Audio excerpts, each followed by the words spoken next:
చెప్పులు ముక్కొని గౌరీని కళ్ళార చూడగా కానలో వేల పువ్వులే బతుకమ్మతో బంధమై నిలువగా కానొచ్చే ఆడతల్లులా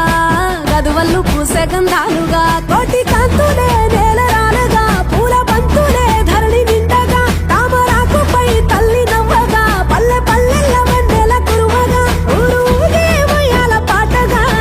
కొనగండి కోటల ఆహాహా కొనగండి కోటల పుట్టలు